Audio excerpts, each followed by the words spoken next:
This is Talk of the Town, a weekly program featuring community events happening in and around Northeast Michigan, with your host, Nancy Smitham, and the latest news from Alpena Community College with Dr. Olin Joynton.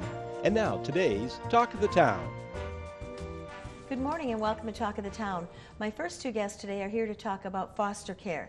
My first guest is Jean Kowalski, who is a foster parent, and Mindy Harriman, who is from the Department of Human Services. Good morning and welcome. Good morning. Now, neither of you have been here before, so Mindy, we're going to start with you. There's a lot of misconceptions out there about being foster parents, but I guess the thing we want to start with is the need for foster parents. We have such a great need to get some good foster parents in our communities.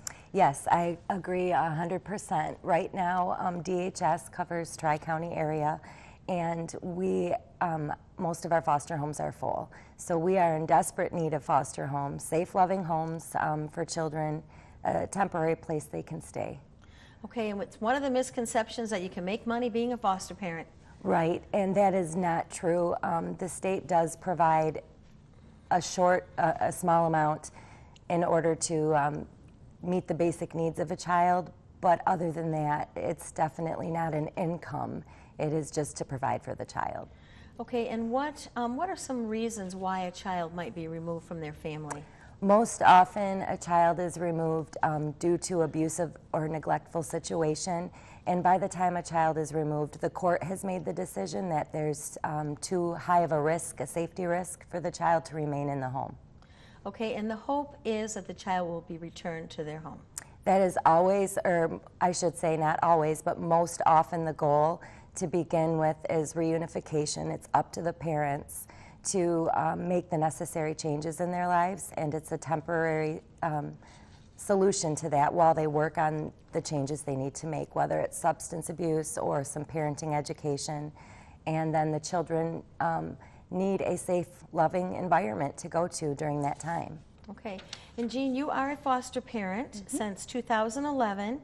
You have had 3 children placed in your home since you became licensed. Yes. First of all, what made you decide to become a foster parent? Well, I'm also administrator for Alpena Public Schools, and I've been in education for my whole life. I mean, as a student and teacher and now administrator. And every day, practically, you see kids that you think, if I could just take them home, what a difference I could make. And thank goodness my husband also feels the same way. And it's very emotional. I'm not going to do this, but and my girls, you know, they really feel the same way as well. And it's just something we wanted to do to help out. Okay, and what's the licensing process like? Well, there is a lot to it, but you got to remember that if someone's placing a child in your care in your home, that you need to make sure that everything there is up to date, and it's safe, and that you as a family are a good fit for kids. So they do background checks. They come and check your home. They ask you your parenting style. They interview your children if you already have children. It's pretty extensive, but it needs to be. And what kind of support do you get from DHS? A lot, thank goodness. Especially when you're new, you really don't understand what you're supposed to be doing. You know, as a mom, you just want to, these are Right. mine, and I'm going to do what I need to do. But DHS really kind of helps you realize that, when you start out, usually the goal is reunification. So you're not usually going to keep them forever. And that's the biggest part for me, was letting us know exactly what our roles are and what we needed to do. Okay, thank you. Now, Mindy, I know the state's become focused on providing more services to children who age out of the foster care system, which is a wonderful thing. Yes, I'm currently the Youth and Transition Coordinator through MYOI, so I work with teenagers age 14 to 21. Okay. And we work to provide them the independent life skills, but also work on their individual goals. We want to make sure that when children age out, that they're not alone, that we've built a support system around them, that they have their proper identification, birth certificates, health history, that they know how to apply for a job or college. There's so many opportunities through MYOI, and we're just starting to reestablish that right now. And that's the Youth Adult Voluntary Foster Care? That is a different program. That's a different one, okay. That is also for youth that are still in foster care at age 18. Okay. and they can choose, they voluntarily choose to remain in foster care. It doesn't necessarily have to be a foster home. Okay. It can be their own apartment, a college dorm, or a supportive adults home. Okay. All right, and I don't really want to ask you this question because I don't want to upset you, but what's the most rewarding part for you and your family of being a foster parent? The most rewarding part is just being able to help the girl. We have girls. I have I have one adult child and a 16-year-old, and I've really seen them grow and learn what caring's all about. So it's been huge, and it's also been a lot of work for them too. And they've had to sacrifice a lot as well. So Share your parents, share your home, share your stuff. Yeah. exactly, and sometimes it's it gets kind of upsetting to them, but we work it out. So Perfect. Now, May is National Foster Care Month. You have some special activities going on. Yes, we are working on, right now we're working on the details of a community forum, but we're also going to be hanging blue ribbons at each courthouse, Alcona, Montmorency, and Alpena County. All right. And then I see the CAN team's going to do their pinwheel garden again in April. Did they already do it? I didn't miss it, did I? You didn't miss it. Okay, It's good. going to be April 19th from noon to 1. Okay. I usually try to walk down there and get to see that because it's pretty important. So, Mindy, we only have about a minute left. So I just want to, what's the best way for someone who's seriously thinking about being a foster parent to contact you or contact someone where they can sit on a confidential meeting and explore all the aspects of becoming a foster parent? They would just need to call our local office, and that's 989-354-7200, 7200, and ask for Marcy Sample. She is our licensing consultant, Okay. and she will call them back. All right.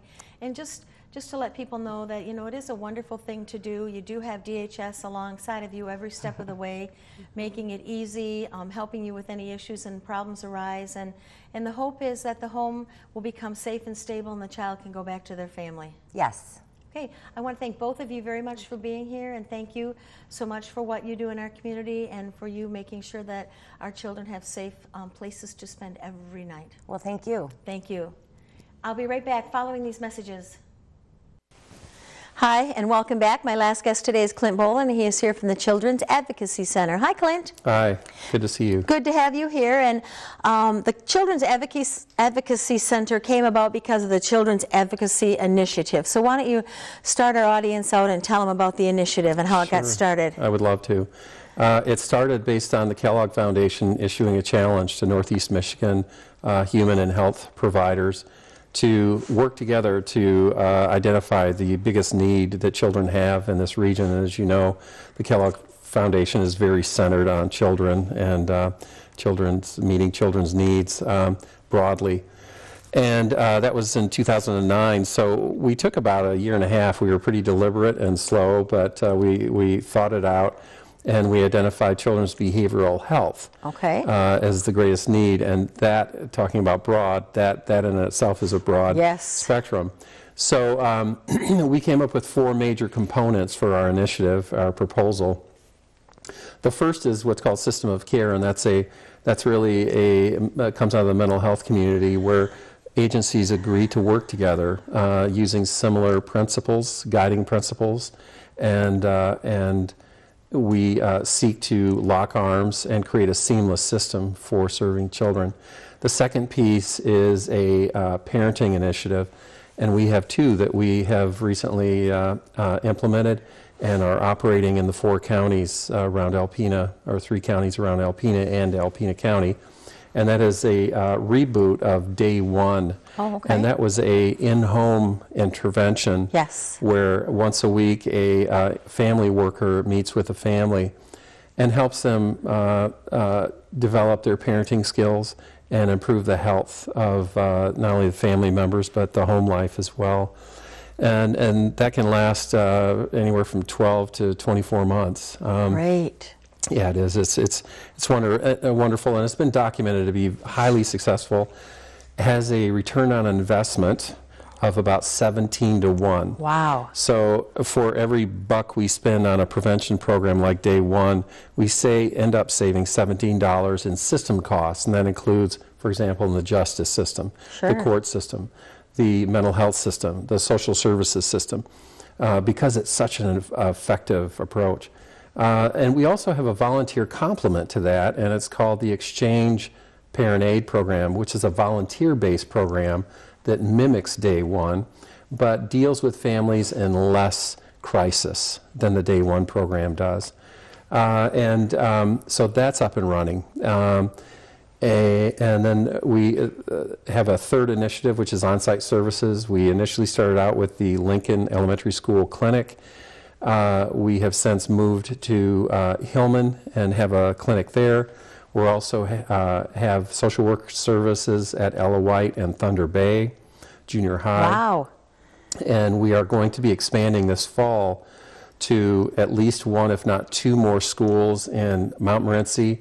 We have services established in Alcona, and we're going to establish 2 service sites in Presque Isle County as well, bringing social work services into the schools. So it eliminates 2 barriers, Nancy. The first being travel for families. That's a major because issue. Transportation for some families is hard to come by. And secondly, scheduling. How do we fit a behavioral health or a counseling session into our busy family schedule? Well, the schools are cooperating and allowing children to come out for a 30-minute session with a counselor and then to return to the classroom.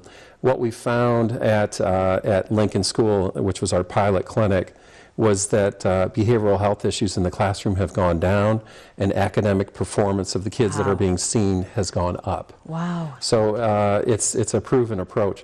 The last piece then is the Children's Advocacy Center.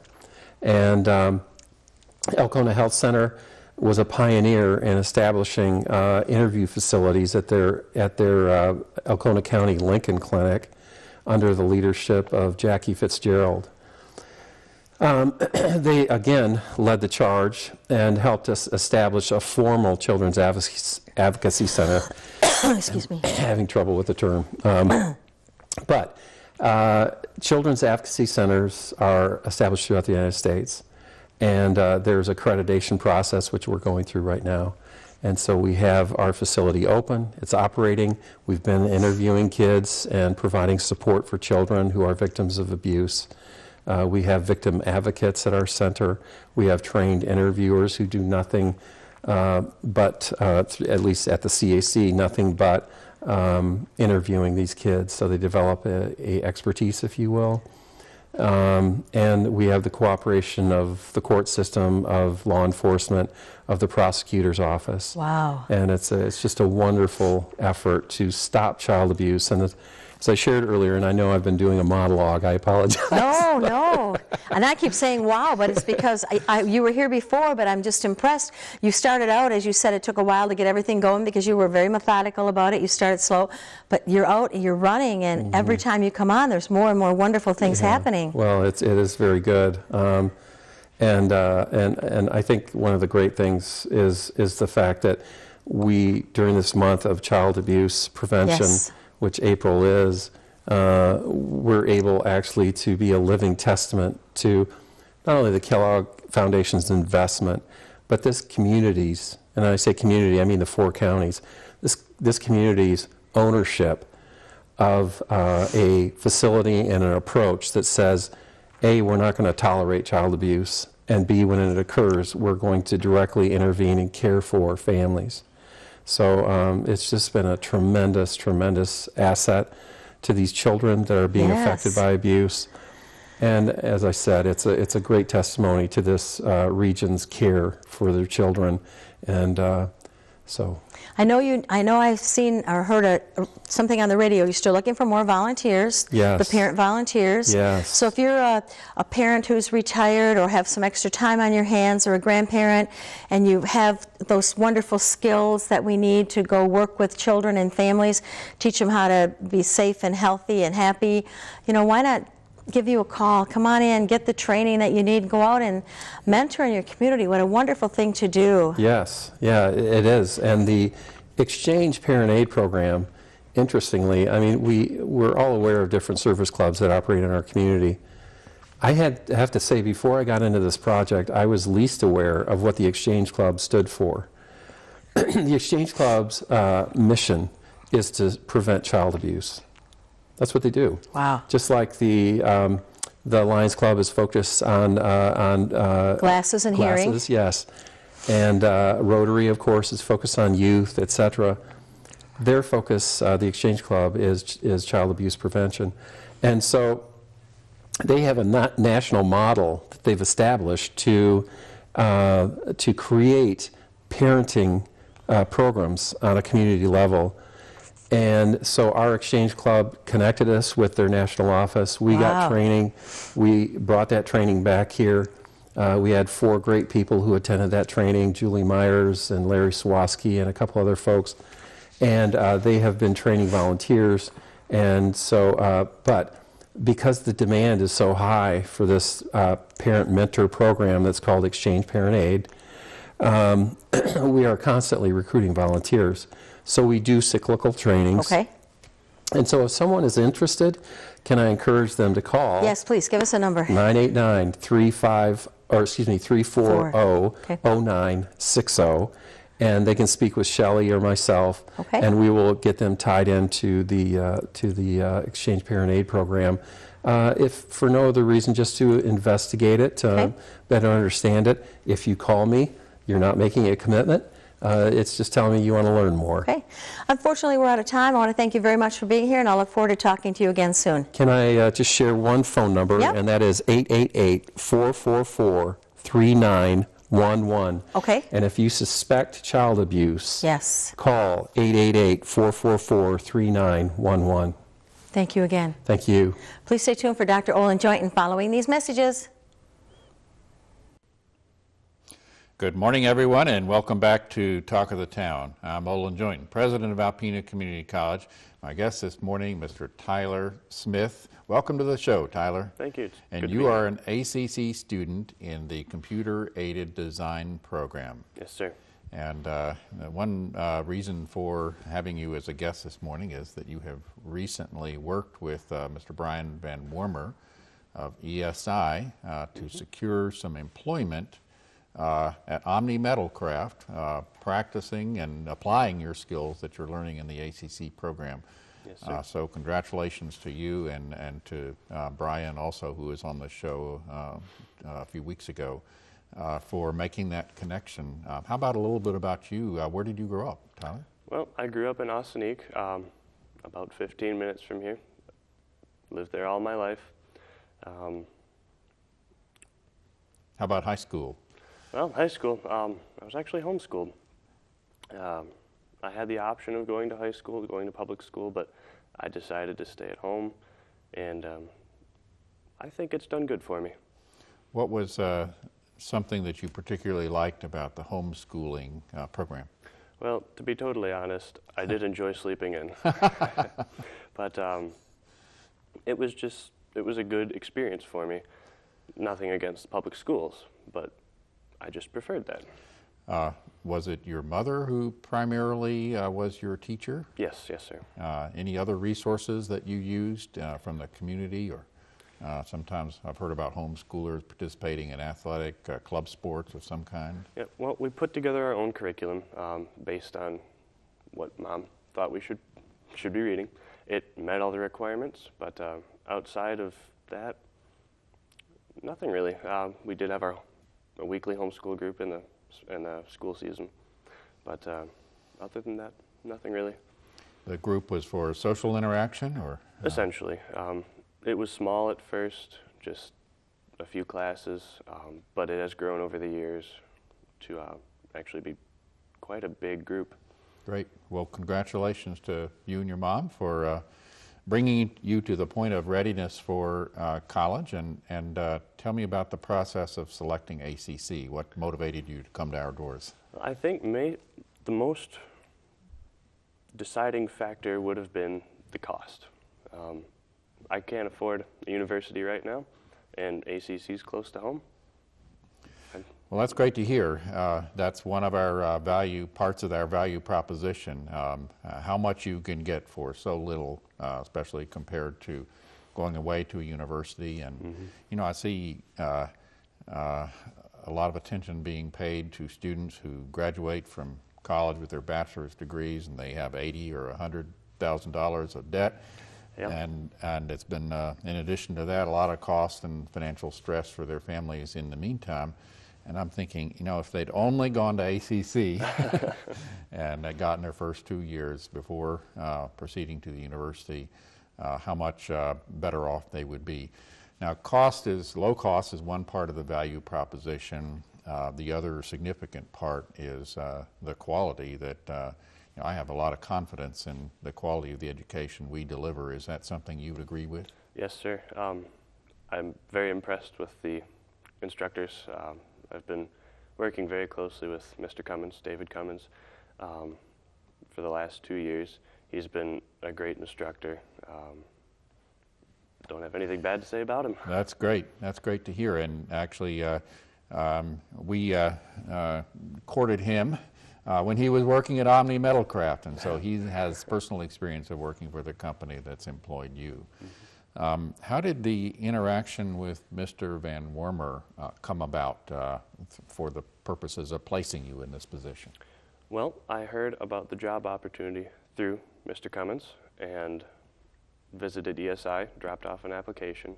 After that, I hadn't heard back for a few weeks, so I learned that Mr. Van Wormer was actually at the college. So I went and met with him to get, you know, face recognition. What's it like to interact with him? You know, you're looking for a job, he's looking for talent. What kind of chemistry develops in that type of situation? Well, he was very helpful, very friendly. He told me the information I needed to know. Very direct about it. Very good. He's impressed me as somebody who's very helpful and knowledgeable in his business. And so when did you start working for Omni, and how did that play out with regard to your continuing your studies at ACC? Well, I started about 4 weeks ago, and I've learned a lot of new tools in three-dimensional modeling. There's still a ton to learn. Is that the SolidWorks software Yes, that's sir. used? We received actually, excuse me, a gift of that program from the company that makes it Really? several years ago. $800,000 or $900,000 value that they wanted to place that software in our hands so that we'd be able to serve the companies that are their customers that use it. And so it's nice to hear about that working out that way. It works great. What about, so have you continued going part-time or full-time to ACC Well, during your period of employment? I'm currently full-time still at the college, and I plan on continuing that next fall as well. I've been working part-time at Omni, around 20 hours a week or so. So you've got a lot of energy, even though you like to sleep late. Yep, I did enjoy that about homeschool, but it's nice. That's good. That's good. What about future plans? You will be graduating maybe in another year from ACC. Yes, that is my current plan. And I hope the employment at Omni continues to go well for you. Will you be seeking further education beyond ACC at that point? Yes, sir. I'm currently looking into Ferris State University, into their product design degree. And I haven't given it a lot of attention yet, but that is currently my plan. Very good. I would guess that Mr. Cummins is your academic advisor, and I would guess that he's giving you the resources or will be providing you with information on what classes at ACC will transfer to Ferris for the purpose of completing a bachelor's degree there. So, Yes, sir. Yep. Very good. Well, sounds like you've had a good experience, and my compliments to you, the way you've managed your life to move forward with education and employment. And again, my thanks to Mr. Van Wormer for facilitating this, and to Mr. Cummins, who's helped you a lot in a number of different ways. So have a good morning. Thank you. This has been Talk of the Town with Nancy Smitham and Dr. Olin Joynton. For a list of events taking place in Northeast Michigan, visit our website at wbkb11.com and click on Community. This has been a Thunder Bay Broadcasting Corporation production.